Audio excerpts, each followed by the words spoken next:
From UFOs to psychic powers and government conspiracies, history is riddled with unexplained events. You can turn back now or learn the stuff they don't want you to know. A production of iHeartRadio.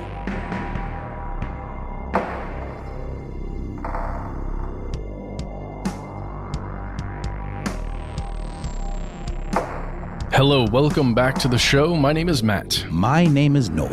They call me Ben. We're joined, as always, with our super producer, Alexis, codename Doc Holliday Jackson. Most importantly, you are here, and that makes this the stuff they don't want you to know. And last week, we took a little bit of a break, and in place of our strange news and listener mail segments, we published some classic episodes. We hope you enjoy them, and we are back in the game. The news is going crazy. We do want to touch on several stories that are still developing and will probably end up being future episodes. Spoiler alert, when you hear the news about Kazakhstan and Russia, ask yourself where the world's uranium comes from. 46% of it comes from Kazakhstan, and some sources that have to remain anonymous have told me some stuff that's pretty eye-opening, but we'll get to that later. Yep. Yeah, for also now, a lot of petroleum produced there in Kazakhstan. Oh, yes. Oh, quite a bit. And for now, we're going to explore some stories about the future of farts, the rise of the pig-hearted, and a terrifying illness that is going through Canada. And this is something that a couple of folks had written to us or to me about in the past, but it's definitely a story that we have our eyes on. Also, before we begin, guys, this is one of the first times I thought the pandemic's really working for me, because a lot of us are working from home now, and we don't have to deal with the horrific Atlanta traffic that occurs whenever a president rolls through town. This is the first time in my life I've thought, oh, okay, well, I hope everyone has a good time, instead of being stuck in Buckhead for 2 hours. Yeah, as we record this, the current President Biden is speaking right now. Mm-hmm. Somewhere in our city about the urgent need for legislation, which is way different from saying I'm going to do something. Just point that out. You need a lot of that. You need a lot of that. It's crazy. Speaking of traffic, did you guys hear about the traffic jams in, I believe, New York on I-95 that were so bad during those storms that people got stuck with $600 Uber bills? Oh, yeah, Virginia is bad. Where That's they were what it shut was. down. And I'm still wondering why there weren't immediately mobile shelters built. You know what I mean? Like FEMA coming in through with some kind of Uncle Sam version of a yurt. It's a good question, but apparently a lot of the news crews and helicopters that were shooting the whole thing didn't shy away from filming people getting out of their cars and dropping trow and using the restroom. Mm-hmm. Oh. Well, I mean, if it pees, it leads. No, you're there. Okay, right. If it lacks speed, it leads. Mm-hmm. There we go. Traffic jam. Never mind. We're all. If it's not speeds, if it poops, it's a scoop. Right. That's the one. CNN. All right. Sorry.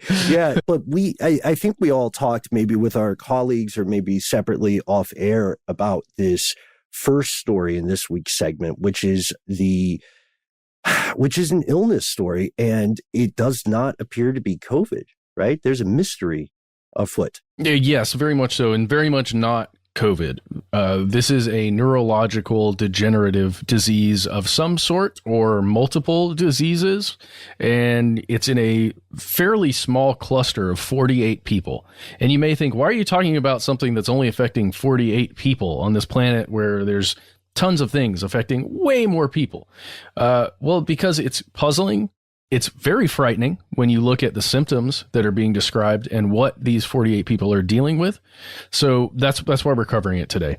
And to talk about it, first, we have to travel just northeast of Maine into Canada, into New Brunswick. That is where this cluster of 48 individuals live. And that's where something is affecting people of various ages. It's especially frightening, by the way, because whatever this disease is, whatever this thing is, it's affecting young people. with an intense neurodegenerative disease. And to begin, we're going to jump to The Guardian and read the story, Whistleblower Warns Baffling Illness Affects Growing Number of Young Adults in Canadian Province. It was published on January 2nd, and it was written by Leland Secco. Okay, so I think the first thing I want to start with, I've kind of said some of the main points here. It's 48 individuals. It was announced in the spring of last year, little less than a year ago, when this cluster of people were announced. And the reason why the word whistleblower is in there is because someone has come forward to state that this is way bigger of a problem than the reaction that it's receiving from officials in New Brunswick, in Canada, and just the medical community, essentially. Let's talk about some of the people and what's happening to them. If you read that article, you will read about a suspected case that would be within this cluster of a man who is developing, what you would consider dementia and a few other symptoms. His wife was taking care of him. She was his caregiver as he was, going through this degeneration. And suddenly she began experiencing strange symptoms, losing sleep, muscle wasting, which you can imagine that, muscles breaking down, dementia and hallucinations herself. And at the time that this article was written, the wife was experiencing worse symptoms than the husband, the person for whom she was caring. And, that's pretty scary, right? Does that mean, you think about those two cases together, does that mean that the wife caught something from the husband? That generally doesn't work that way with these kind of neurodegenerative diseases, the way you think COVID would or some other flu-like thing. You don't just catch it from somebody. If you're just thinking about those two cases, you imagine, well, is it something in the environment, like in their home? Is it something they both, were breathing, or something that they ate or drank? Like, what could cause this? And it just gets weirder from there, because then you start looking at other individuals where there seems to be some kind of communicative effect with whatever this disease is. There was I'm just going to continue reading from that same article from The Guardian. There was a woman in her 30s who was described as nonverbal, was feeding with a tube, and was experiencing drooling. And her caregiver was a young woman in her 20s, a nursing student, who also, after caring for this person, began developing some of the same things, some neurological decline that would be, again, described as similar to what her patient was experiencing.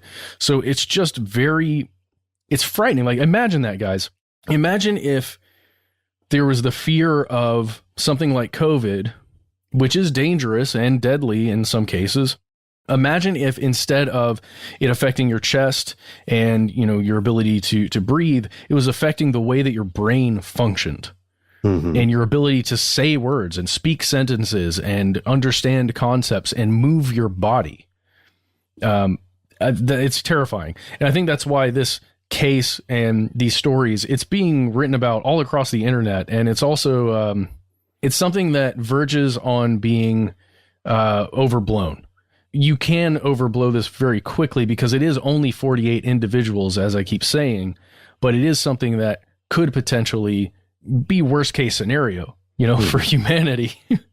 Right. I'm laughing because it's scary to me. It's a black box, right? Because it's not obeying the constraints or the behaviors of recognized conditions, right? No genetic links, possible environmental factors. And to be honest, the Canadian authorities and government made a lot of missteps here. And they're the kind of missteps that can lead people to increasingly alarmist conclusions, whether or not those conclusions are well-founded. Agreed. You could almost say that is another symptom of the infection, is the government not being super helpful about it, which is something anybody in a country that has been dealing with COVID, anybody in most countries dealing with COVID, can completely and unfortunately experientially understand. It's interesting. Yeah. I mean, I guess I hear the term whistleblower and I usually think of like corporations doing bad things to people's health with their products or, polluting or whatever. But I guess at the end of the day, there was a whistleblower. There was a whistleblower when COVID first became a news item. The Chinese government did try to cover it up, essentially. Yeah. Yeah, and in this case, it's just someone stepping forward and saying, hey, this is way worse than the authorities are saying, than the medical, officials are saying. And we can learn that by seeing what the New Brunswick Office of the Chief Medical Officer of Health has to say, or at least that's what the office has to say. You can read New Brunswick Cluster of Neurological Syndrome of Unknown Cause. In here, you can actually get a breakdown of the people experiencing this stuff. You can read some of the findings and the response by the government. You can read through some of that. It's one of those things that when you look through it, it appears to be saying we don't know if these people are experiencing the same things. They don't seem to be. It seems to be, separate neurological disorders that are coming into play here, of varying severity. And these people don't seem to be experiencing the same thing. Yeah. However, this is one of the reasons that the whistleblower came forward, because there does appear to be something bigger at play here that just isn't being seen or spoken about yet, or at least taken seriously. And the whistleblower works for a company called Vitality with a little accent over the E. Is that like a healthcare network of some kind? Or is there any relevance to the story surrounding this company and why that was mentioned in the article? It's described as a health network. I do not know exactly what it is. I know it's one of the main authorities on healthcare within, I don't know if it's just the New Brunswick area or if it's just, that particular part of Canada. I just don't have enough information on it. I apologize. No. This is what we mean when we say things are developing, right? Because there's stuff that's still being unrolled in this, hopefully not conspiratorial tapestry. But there is one thing that really stood out to me. And at first I didn't believe it, but I went back and read through that Guardian article, and then I went to some other Canadian-based news sources, and there's a group of scientists who are indicating that there may be an environmental culprit, like you yes. alluded to, Matt, specifically one involved in one of the big economies of New Brunswick, which is lobster, right? The lobster trade. And there's this line that I saw quoted in multiple reputable sources, where scientists are saying, we are ready to begin research. We are ready to do a full investigation into this so that we can interpret data and, we can compare, contrast. But, quote, New Brunswick has specifically told us not to go forward with that work. Yes. That sounds very discordant. Yeah, it's this is where the conspiracy stuff comes in. Because, as you stated, Ben, lobster fishing is a major thing. Imagine Maine in the United States, how big lobster fishing is as an industry there. Now, just to go a little bit northeast, you're in the same waters. It's the same deal there. And there was a study that you can actually read. It's linked to in that Guardian article that takes you to MDPI. It's a journal where you can read about neurotoxins that exist in certain aquatic food sources for humans. And specifically named in there are crustaceans like lobsters. And there was a survey of 34 of the 48 individuals who were experiencing these things. And guess what? 90% of those 34 people had been ingesting lobster. Okay. All right. I didn't know how many guesses we got. Also, imagine Maine sounds like a great tag for a tourism initiative. Imagine. Well, but here's the deal. There's no control group to compare the results of those 34 the survey that they took. So you can't say, well, lobster is definitely a thing, even though 90% of the people surveyed who were having these problems ate it, because, maybe 90% of all people in that area, New Brunswick, eat lobster because it's part of the main, it's a main industry, and it's just one of the foods that's available, and it's fresh and you eat it. Right.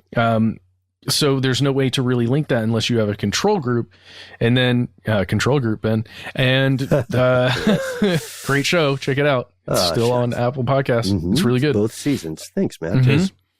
I was just watching, guys. I just started it. That that Netflix movie about the government's inaction when they're told that there's a planet killer event. Don't look up. Don't look up. Yeah. It's dude, it feels like great. Yeah, I've just begun it, but it feels like that kind of thing where it's a political move to allow the study of one of the main industries in your province or your area, because if something bad comes up in there, we can't sell lobster anymore. Mm-hmm. Or, we have to cull a ton of the lobsters that we bring in, and our industry begins to die. It's a political choice then, rather than a choice of healthcare and people's well-being. Right. We get into very murky territory very quickly. We're not just talking about deep ocean fishing. We're talking about things like the concept of acceptable margins of loss, right? And then the idea that more in-depth or comprehensive studies could reveal not just the cause of 48 individual medical conditions, but it could have much larger implications for the future. I think one thing we've all learned in our collective experience over the past few years is that reports of transmissible diseases are a lot like the cockroach rule in your kitchen at home. If you see one roach, then that means that there are many more that you are not seeing. And so for every one reported case, it is unfortunately safe to assume there are many more unreported cases. And that, it might be a powder keg, politically and medically. Dude, if you continue reading that one Guardian article, you get down and you start hearing quotations from people whose family members have gone through this. Some of them have passed away. And I'm going to read this one quote just really quickly. It is from a family member of someone who passed. They said, "I don't know why the province wouldn't just do the science and look. They have my dad's remains. We've given them full permission to do toxicology and what needs to be done, yet nothing has been looked at." And they just can't understand. We made the choice to give our father's remains to you to test, to save other people, and you're not doing it. Like, why? Why are you not doing that? And they haven't provided a reason, right? As of yet. No, at least at the time that this article was written, I haven't seen any updates to it either. I would just say, hey, people look into this, and we don't want to be alarmist here because, again, there's a small number of people and maybe nothing. But if there's a high level of BMAA, which is the neurotoxin that has been found in fairly large amounts in some lobster in that area, people need to know. You got to think twice about what you put in your body, especially if you're feeding your child or a loved one. Like, people should be informed. And in the end, it does have major effects on an industry, or it could. But I don't know. Weigh those human lives versus that lobster money. And it'd be interesting too to extend this study into lobster fisheries in Maine and in the northeastern coast of the U.S., including places like Rhode Island, because wildlife and infections do not practice political borders made by humans. You know what I mean? It's not, if there is something related to the lobster, which again is unproven, that is just a speculation that cannot be proven or disproven yet. If it is something to do with the environment in any way, be it lobsters or some other cause, it's not as if those lobsters are going to get to the Canadian-U.S. border and then all of a sudden become safe. Also, on a very selfish note, I got really into ordering weird seafood online during the pandemic, and I'm starting to rethink that. Also, I was ordering from sustainable places, not to be too political about it, but the ocean the maritime ecosystem is collapsing. I wonder if that could be part of this as well. Oh Lord, yeah, that's a whole bigger bowl of fish. Not a bowl of fish. It's a lot. That's a whole thing. Seaspiracy and all. And just to show that this has been happening for a long time, it's been reported about for a long time.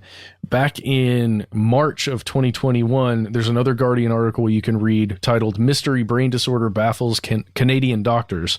And it's about the same things. What is going on? Why is it happening? And how? And there were 43 cases at that time. Yeah, look into it. maybe make your own decision really about what you think's happening, I guess. But we need to get the call out to like, let's do some testing, even if it needs to be a third party independent group that comes in and tests the lobster. That should probably happen like last year around March. Agreed. Okay, well, you're welcome for your weekly dose of happiness and positivity. Let's hear a quick word from our sponsor and get back to some more strange news.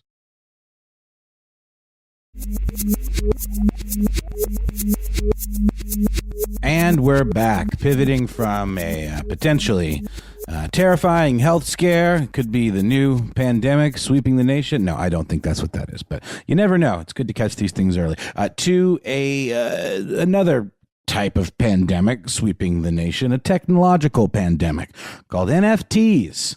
The stupidest use of technology in the history of creation, in my opinion. I'm sure there's some hot take. Not if you're selling it. If you're selling it, it's great.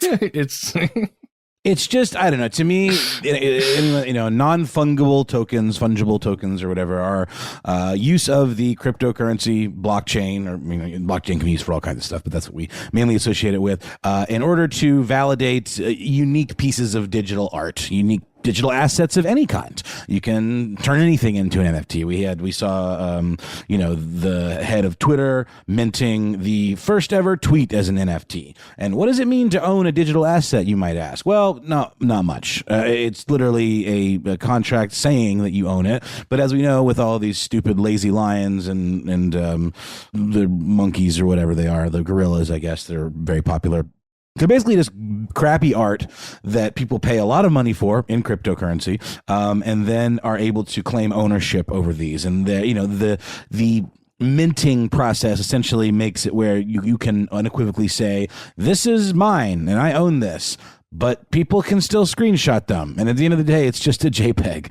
And you can make it your profile picture, but someone else can also screenshot and make it theirs. And then there's actually been a lot of to-do around that. People are like, hey, man, that's mine. You don't own that. You got to take it down. I'll sue you. But it's like, yeah, good luck. And maybe there's a path to that.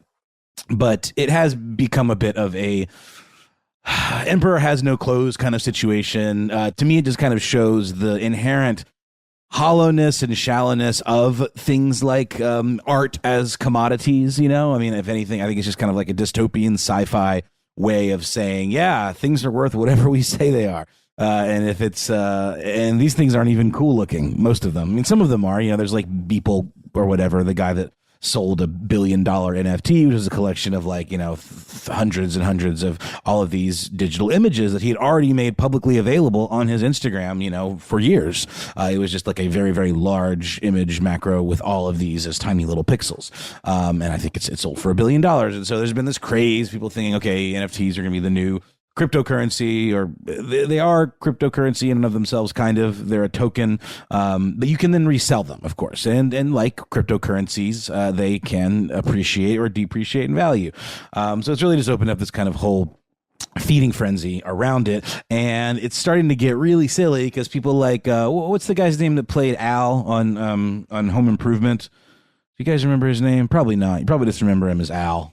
Not Tim Allen. The beard. No, not Tim Allen. No, Yeah. we know Tim Allen from other things like the Santa Claus, but this guy's. I think he was. Okay. Well, that too. That was in a previous life. Let's give the guy a pass there, I suppose. But Al was the guy who was his trusty sidekick, and he also, I think, hosted like an iteration of Family Feud for a time. He was getting into NFTs, but then he was kind of shamed for it on the internet, and he decided to not do it. Point is, it's starting to reach peak saturation, I guess, because a lot of like these boomer types are getting into it themselves, and it's starting to feel a little bit more like we're reaching the implosion point for this, but not before reality television star Stephanie Matto decided to take the NFT market by storm. You may have read or heard that Stephanie Matto, who is I think she was a contestant on The Bachelor, if I'm not mistaken. 90 Day Fiance. Excuse me. All of those shows are interchangeable to me in my mind. I have not seen any of them. Between The Bachelor, The Bachelorette, 90 Day Fiancé, Temptation Island, whatever, all of those are just kind of mashed into this weird amorphous blob in my mind. And no shade to anyone that likes them. I have been forced to watch them before, and I understand the appeal. They are precision designed to keep you invested and to keep you waiting. They're just like manufactured cliffhanger after manufactured cliffhanger. I get it. It's fun, prurient trash, and I shade on no one for enjoying these shows. I only know about it because of an episode of My Mama Told Me. Just so you guys are aware. I know about it because our pals, my pals, and you guys pals too, I think, Anna and Miles from Daily Zeitgeist have a 90 Day Fiance podcast, which is pretty funny. I believe, isn't it called like I Present You This Rose or something like that? Or? I believe that's the one. Yeah, I think they're making an empire out of this. That's the Rose one. See, I thought the Rose was a Bachelor thing. Are these spinoffs? Some of these are spinoffs. I think. Anyway, my buddy Matt Riddle, friend of the show and the network, and one of my oldest pals, his partner is a producer, I believe, on 90 Day Fiance. In any case, Stephanie Matto, big rising star. The problem with being a contestant on a show like that is once the show's over, you got to kind of parlay that 15 minutes of fame into something else, or go back to working a regular job. And Stephanie Matto did that with gusto. She started off doing sort of an OnlyFans type situation where people subscribe and sort of like a, Patreon kind of thing. And she was getting a lot of requests from her patrons that she considers selling her farts. Oh, yeah. Yeah, that she considers... Did she offer a lot of toots on the show that she was on or something? Is that was she known for it? It's a fetish thing, Matt. Dear sweet Matt, my lovely summer child. Like some people are into some weird shit, like smelling other people's farts. Or in Asia in particular, or at least that's where it got its start, you may have heard of the trend of being able to buy women's used underwear in vending machines. And then there was a previous iteration of that was like underage girls. And I believe, Ben, that's illegal. Yeah, well, Japan actually just raised its age of consent, which was formerly 14. Wow. Yeah, but used underwear fetishization is not, I think it would be dinging our Pacific neighbors to say it was just stuck to that part of the world. The vending machine thing was real, though, from what I know. It's just no longer around now. But you can go anywhere on the internet if you are so inclined. If that bags your badgers, you can go online and find people who will gladly sell you purportedly used underwear. And if they're consenting adults, loneliness is a crazy thing. Do you? You lonely or not lonely? Do you indeed? And why the hell not? Make a little money. It's a service people want. Why shouldn't they get it? And why shouldn't you benefit for providing it? So Matto decided, okay, did a little homework, potentially, found some of the stories that we're talking about here. Maybe there's a market for this. I mean, because as we know, there's a market for just about everything. So she started farting into cute little mason jars and bottling them up. And at first, she just like, I'm going to do just like cut like a couple dozen of these. It's like a test. See what happens. And she did that, and they sold like hotcakes, hot fart cakes. Presumably, they're not hot anymore once they reach the recipient. But I think they come with heating instructions, right? Reheating. I would hope so. Yeah. I would hope so. Yeah, you got to heat them gently, lest you adulterate the pure essence that is contained within. But she took this seriously, right? Like changed her diet and everything. And why wouldn't she have taken it seriously, right? Because I mean, the test was a resounding success. She did a handful of these. They sold really, really well. She raised the price. I think initially they were like $50 each or something like that, and then it was like $100 each. She ended up topping out at $1,000 each for these jarred farts. And apparently, reportedly made around $200,000 selling these. Until, sadly, her health began to take a turn as a result of all this farting. Mm-hmm. Wait. Yeah, because Ben mentioned a second ago diet, that she was taking really seriously. She needed to produce only the finest farts, and do so, somewhat in an assembly line fashion. I mean, I don't think you or I could just summon a fart out of nowhere right now. I know one person who could. It was gross. I swear to God. You knew a friend? He could was it like the fartistry technique where you sort of suck air in your butt and then yeah, that's a trick. It's similar, like Le Pétement. I would argue not a true fart. That is a false fart in my This person, I don't know about Matt's person, but this person wasn't boofing air and then expelling it. They or at least part of the bit, because I declined to watch the entire process unclothed. Even though she and I were friends, I was like, there's a line. And, our friendship is more important to me than proving this fart thing. But it's a rare thing, right? We might have a few people in the audience today who can do that. But your point stands, I would argue, because most people who need to produce a fart, if they find themselves in that situation, do have to alter their diet, because farts are a product of your gut biome, right? That's exactly right. And Stephanie Matto knew this.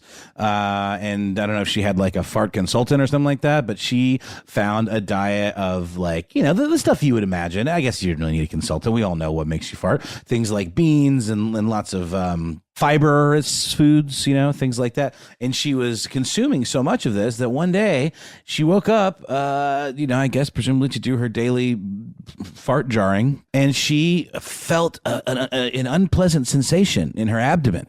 Dare I say, a stinging kind of like sharp shooting pain. And being someone who's a bit of a health nut and very aware of her body, she went to the ER, and the doctor, she didn't immediately cop to the jarring of the farts, but she did speak to the diet, and the doctor said, hey, this is bad. This is not good for you. I don't know if it's something that was particular to her, but it was something that was causing her problems. So she had to change her business model.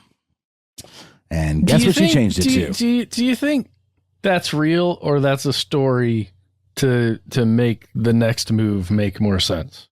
I don't know, man. She's only, Let's go back to that in a second, Matt. Okay. In a second. You know where I'm going with this, based on the preamble of this story. She decided to make the leap into NFTs, non-fungible tokens. And again, they can be many things, but they often are kind of goofy little cartoons that are, unique. That if you do a line of them, each one can only be owned once. And that's exactly what she did. And these little cartoons are little jars with stoppers in them of varying types. Looking at some, you can actually go for yourself and check it out for yourself if you want to. Good. The website is, I'm just saying, if anybody wants to, it's totally SF. It's SFW. Mm-hmm. It is fartjarsnft.com. I'm going to correct you. It's fartjarsniffed.com. Fart jar sniffed. I'm sure that was not lost on. I mean, that's a pretty brilliant domain. I'm surprised nobody had gotten that one already. And if they did, they probably collected a pretty penny for it. But yeah, all right, I'll bite. Fartjarsniffed.com exists, and you can go there right now. Their tagline is "Imagine the smell," because that's the best you're gonna do. Because they don't smell like anything. It's like Imagine Maine. I brought it back. It's just like Imagine Maine. So, by going to this website, you can take a look, browse their wares. There's one with like a little top hat. There's one where the stopper is a butt itself with a little poop air stream coming out, and some of those kind of goofy emoji glasses. There's one, this guy looks crazy. He's got like a twitching eye, and there's a plunger on his head. This dude here looks like he's kind of spooky. He's kind of doing these ghost fingers, and there's like kind of weird, like mad scientist chemical fumes coming out of the top. That one doesn't look like it has a stopper at all. One with a donut. The list goes on, and it benefits the creator or the person getting paid for these to make as many as possible. They go for about $150 in the form of 0.05 Ethereum, because that is what you pay for NFTs with. I think if they're exclusively on the Ethereum chain. So, Matt, to answer your previous query about the narrative, whether it was true or not, I can't say for sure, But I would say that she was getting $1,000 a fart before, and now she's only getting $150 for these fake ones. Granted, you could scale these and you could do more of these, but you might be onto something, Matt, because she hasn't completely stopped farting in jars. If you buy enough of these, there's actually there's like some benefits. You can actually get a real jarred fart if you collect a certain number of these. It's almost like getting like punch cards in your whatever. Choose your chain restaurant location or whatever, like weed shops. Exactly. And a big thing in cryptocurrency and in different, cryptocurrencies and different NFTs is what is the use case?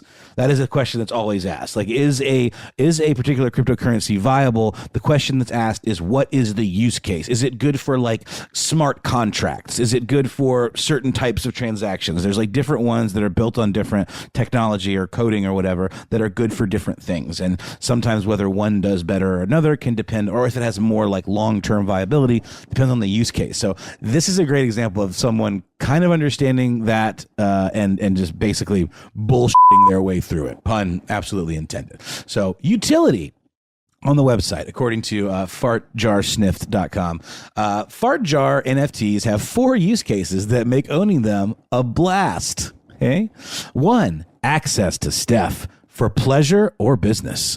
Each token holder will be given access to a private Discord channel with Steph. Some of you may want to be able to communicate with her in an intimate setting, whilst others may have questions about becoming a fartrepreneur yourself. And then there are other levels. Zoom meetings. The collector with the most fart jar NFTs week 1 after launch will have the opportunity to spend 30 minutes on a Zoom with Stephanie. And then it goes on to second and third most fart jars, and the time on the Zoom diminishes. Then this one I kind of like, mentor program. Become a girl boss with access to a private group with Steph where you can be mentored on how to build a brand, become a content creator, and become a fartrepreneur. And then 4, on top of the fart-tastic use cases above, the artwork can be used as a profile picture so that you can proudly display your inclusion in the most explosive, good Lord, the fart puns never stop, community in the NFT space.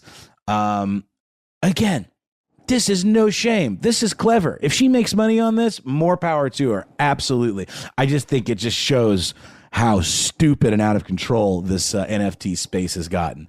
And there's a really great article on bitcoin.com that has some quotes from Stephanie that I think are maybe overstating the importance of this, the cultural value.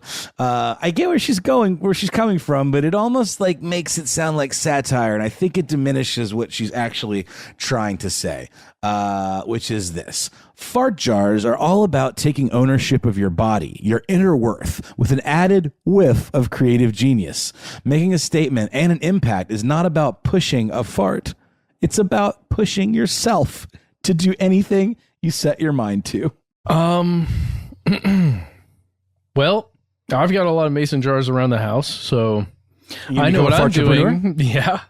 I don't know what to say, Noel. Thank you for bringing this to our attention. You're so welcome, guys. I'm sorry. I just think this is just such an interesting extreme, and I mean, it'll probably get more extreme than this. Because you can mint anything as an NFT as long as it exists in digital form. Maybe we're looking at a future internet where smells can be transmitted digitally. That'd be cool and terrifying.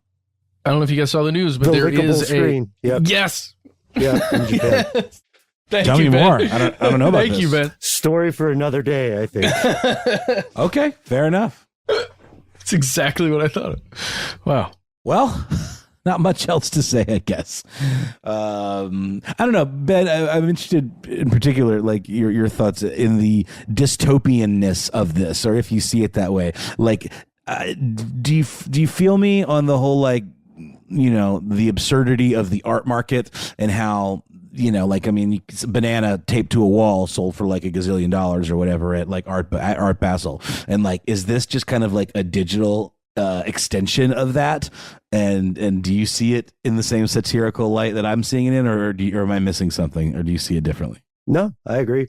Emperor has no clothes, and people, if people are consenting adults, I believe people should be able to do what they want, so they're not harming other people. Yeah. No, it's true. And I just want to add to a lot of this stuff is devoted to people or geared towards people that have made a lot of money in the crypto space, but it's not the easiest thing in the world to convert your cryptocurrency back into fiat currency. I mean, it's not easy, but it takes some doing, right? So a lot of people that have 10 Bitcoin or whatever, which is a couple hundred, several $100,000, if I'm not mistaken. I think a Bitcoin is it's dipping a little bit right now. I think it's around $50,000, $55,000, something like that.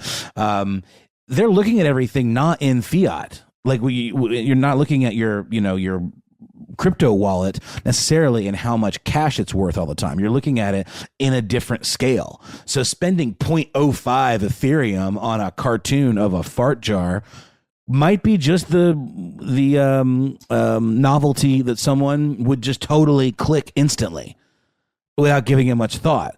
But then if you think about it in the real world of would you drop $150 out of your bank account into a piece of digital art unless it was just super, super cool and you could display it in some interesting way?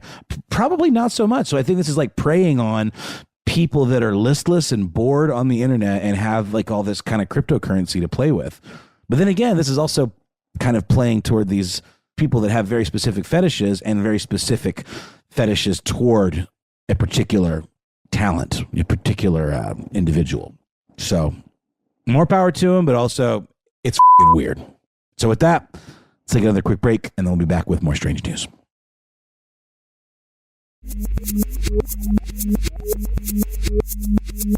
We have returned for another piece of strange news. Wanted to end on this one because it is potentially life-changing for a lot of people. It's gross. It's philosophically fraught, I would say, and it's going to take us to many, many strange places. So what I'd like to do is I'd like to set up some facts here, and then I'd like for us to, kind of round table this. And fellow conspiracy realists, please write in about this, because we're going to ask some questions that have haunted people for a long time. But before we get to those questions, let's start with some statistics. If you have ever known someone or been related to someone who has had to have an organ transplant, you know that it is a very dangerous process, even when everything goes well. You have to find a donor. The organ, whatever it may be, has to be transported viably. There are a lot of rules and laws about the organ market. See our earlier episode and video series on the red market for our YouTube channel. Last year in the U.S., 41,354 U.S. residents legally received a transplanted organ. More than half of those are kidneys, and that comes from the United Network for Organ Sharing. There is a huge shortage of organs. And a lot of people, the process usually goes, unless you're rich or rich and crooked, you have to get on a waiting list for organs. And if you are on that waiting list, whatever the organ is, you're also on a ticking clock. About a dozen people on those lists for any organ die every single day just waiting. And the demand has historically outpaced the supply, because for now, the world's not quite dystopian enough for people to be openly killed for their organs. Does it happen in some parts of the world? Yeah, kind of. And do some people who are very disadvantaged in very poor parts of the world, do they get pressured into selling their organs for peanuts? Yes, absolutely. Those conspiracies are genuine. But there may be hope. What if you went to a doctor and you needed a heart transplant and the doctor said, okay, you're not gonna, you don't meet the requirements for a human heart, but maybe we can do something else. Maybe we switch it up a little bit. Maybe we can give you a heart from an animal. And your doctor, in this case, it would be one Dr. Griffith, tells you, be straight with you. It's never been done this way before, but I think we can do it. What would you say? Just first off, what would you say without knowing the animal? Which you guys do, but if you didn't know the animal, what would you say? For me, it depends on how dire the situation is. You know, I mean, if it's for me, if it was my last ditch effort at possibly surviving, yes, I make that decision. If not, I don't know. It feels like you'd wait. If there was like any I might get a organ transplant, maybe, and I might live to get there. Probably wouldn't do it. are we talking about philosophically? Are we talking about like this is super, super experimental, or does this definitely work? You might die. You'll definitely die if you don't get a new ticker, but you might die on the operating table. Much more likely than if you got a proper transplant. That's the thing. It's sort of on the map of medical procedures. We're in the edge of the paper where it says, "Here be serpents." People weren't quite sure. I'm just wondering if like some people might have an issue with getting like a non-human organ in their body, if they like might philosophically have some religious constraints. I wouldn't care if I was pretty sure it was going to work, or it had a better chance of working than I had of living, and the other 8 transplants just weren't coming. Absolutely. Well, but this is literally a first, right? Not quite. We're going to get into it. Okay, this is the first of its kind. This is like the first, kind of like how the Model T is not the first car, but it's the car most people associate with the dawn of the automobile. This is in that similar situation. This Dr. Bartley Griffith, literally said that to one David Bennett Sr. of Maryland, and the animal in question donating a heart was a pig. So luckily, Mr. Bennett did not have philosophical or religious objections, like if you are from a belief system that precludes or prohibits the consumption of pork or the consumption of animal products in general, does that violate those spiritual constraints for you to have the heart of a pig beating in your chest? This guy had a life-threatening heart disease, and in an 8-hour operation just a few days ago, he received a heart from a pig, and he is alive. The world's eyes are upon him to see how this works. People with medical experience in the crowd, or people who have lived in the world of organ transplants in the crowd, you're already rightly throwing up your hand and saying, well, what about the body's rejection rate? What about the immune response? Because the body doesn't like foreign objects impersonating body stuff. Just the same way that cops don't like people who aren't cops dressing up as cops and arresting people, right? It makes sense. And even though that's not a perfect analogy, this was not your garden variety pig. This was, as they say in Charlotte's Web, some pig. This was a pig genetically altered by a company in Virginia called Revivicor. The pig had 10 genetic modifications, and importantly, 4 of its genes were knocked out or inactivated, and one of these was a gene that encodes a molecule that causes that aggressive rejection response from humans receiving these organs. It makes it, you could argue philosophically, a bit more human. Please do check out a fantastic piece of journalism by Ronnie Karen Rabin. In a first, man receives a heart from a genetically altered pig. He is alive. This was in the New York Times, so it's not, Weekly World News or something. And if he survives, and if he survives over a long period of time, this is going to be a medical breakthrough for potentially hundreds of thousands, if not millions of people, but it's also going to put humanity in deep philosophical water. We will be transforming people into chimera referring to the ancient myth of an organism that is an amalgamation of different animals. And human chimera technically kind of exists already. There's also work, to your question, Matt, There are previous cases where people have received replacement heart valves from pigs, but never never the whole thing. You know what I mean? Never the whole thing. This also comes on the tail of some real mad science. I usually dunk on people for that fatuous idea of the greater good. Greater good is a convenient rationalization for a lot of horrible things.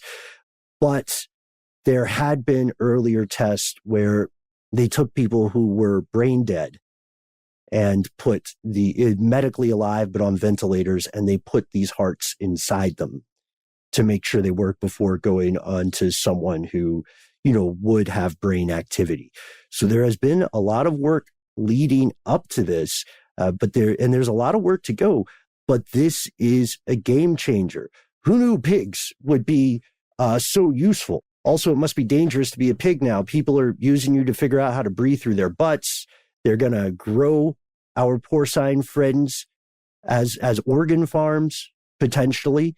And now the question becomes, like, to me, some of the philosophical quandaries are, is it right to do this? Many, many people would say, yes, absolutely. The life of a pig is not worth the life of a human. And already pigs are killed en masse every day to provide pork chops and bacon and so on.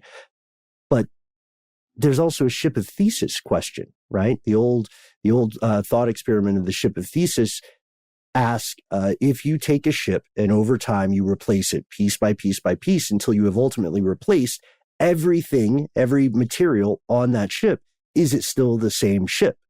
So I'm wondering if there's a world where people's organs get replaced so often that they are percentage-wise less human. You know what I mean? Where do their rights go in? Yeah, that's a weird one, man. I can't imagine that you could. I imagine you could overwhelm the human body.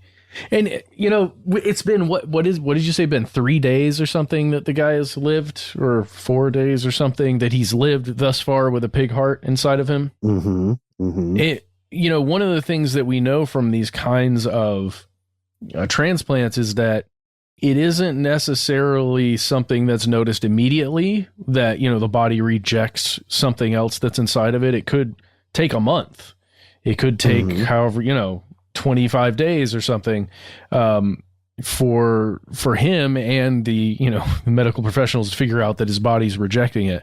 I think we're in a really, this is really good, right? That this is happening. Until we wait this one procedure out, I don't think we can know and if other organs are going to get replaced. Ben, I want to ask you about the way that this Dr. Griffith figured out that he could transplant a pig heart, even genetically modified, into a human. Like, how did he figure that out? There are a lot of very smart people who have been working in this field, and Dr. Griffith had some other folks working with him, like Dr. Muhammad Mohideen, pardon me if I'm mispronouncing there, who is a professor of surgery at the University of Maryland School of Medicine. And they established what they called the cardiac xenotransplantation program, in which they successfully implanted pig hearts into baboons, about 50 baboons over a series of 5 years. So that's pretty impressive. That's 10 baboons a year are getting a pig heart. Wow. And that's really where they kind of cut their teeth. Is there a inherent similarity between the pig heart and the baboon heart? There are, it's close enough that you could try to jury rig the system, but obviously, this is not ideal for the baboon. Goes without saying, it's not super great for the pig because they're not trading hearts. And earlier, someone had tried to, in the field of xenotransplantation, someone had attempted to put a baboon heart inside of a human, and it didn't work out because of that tendency of the human body to reject these sorts of grafts. And a lot of this depends on a new experimental drug made by an outfit called Kiniksa Pharmaceuticals. This suppressed the immune system. It prevented rejection. They also used a new mechanical device to keep the pig's heart preserved. until surgery. And now, pig-hearted sounds like an insult, but it may in the future just be a condition that people have. And I'm wondering how close we get to creating increasingly human-like pigs, right? Because one of the best ways, outside of drugs, one of the best ways to lower the rate of rejection is to continue genetically altering the pigs. You know what I mean? Like, how close to the line do we want to get? How close should we get? Here's a kind of a sci-fi question, I guess, to maybe introduce to this.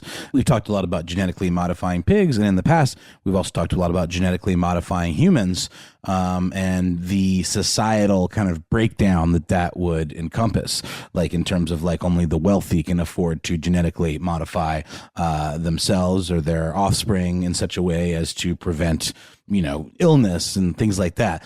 I wonder if there's a way to genetically modify humans that would make them more susceptible to accepting, say, like lab grown, organ replacements and things like that. Yeah, it's a good question. And it's not as sci-fi as it might sound at first blush. That world is on the horizon. And I would love to spend a future episode on the precipice, the bleeding edge, or the bleeding scalpel edge of organ transplantation, because it is saving lives, but it's also forcing humanity to confront questions that it just has treated as academic up to this point. We are going to wrap the show up, but I am going to end on something really cool. I'd like to give a shout out to a show that I dearly love called Radio Lab. It's up there with Hidden Brain, in my opinion. And they point out, or they have an excellent episode on a tiny sugar molecule called alpha gal, which is, despite the name, not a cool superhero from the Boys comic books. Instead, it is the sugar molecule that the genetically altered pigs don't create. And this is one of the factors that allows these pigs' organs to be accepted by human bodies. But coincidentally, how weird is this? This alpha stuff is the same thing you become allergic to after you get some certain tick bites. So one of the big questions, I want to end this way. I don't know if we should answer this. I want to end this way. Is it okay to eat the pigs after the organ transplant? If you got the pig's heart, would you eat the pig? I think it's what they would have wanted. We'll have to modify them to be, I don't know. I don't know what they want. You got modify them to communicate more efficiently. It's really just a matter of fixing the vocal cords, I think, in some brain centers, because they do have the intelligence of, a 3-year-old, I think, maybe higher. Well, let us know how human is too human, and what does human mean in the future. We can't wait to hear from you. Stay safe out there. We want to hear your opinions on fart jars. We want to hear your take on the mysterious illness in New Brunswick. And I would really love to hear some approaches to these philosophical questions. I know your fellow listeners would love to hear them as well. So don't delay. Contact us. We try to be easy to find online. You can find us on the internet. It's a little song I wrote. At the handle Conspiracy Stuff, at YouTube, Facebook, where we have the Facebook group Here's Where It Gets Crazy. You can also find us on Twitter. Still, Conspiracy Stuff. Conspiracy Stuff Show is our handle on Instagram. And we got some pretty exciting news today on the social media front, so stay tuned for more on that soon. Hey, and if you're like me and not a social media person, instead, go to the phone lines. When you call, please don't fart. I guess you can. I would just, you're not going to get paid for it. So jar it up instead. What are you saying? People should only do things if they get paid for it, Matt? Sometimes you just got to fart for the joy of it, dude. Come on. Leave yourself a cool nickname. You've got 3 minutes. Say whatever you'd like. We look forward to hearing from you. If you have other things to say, or you can't say everything you want in that 3 minutes, instead, send us a good old-fashioned email. We are conspiracy@iHeartRadio.com.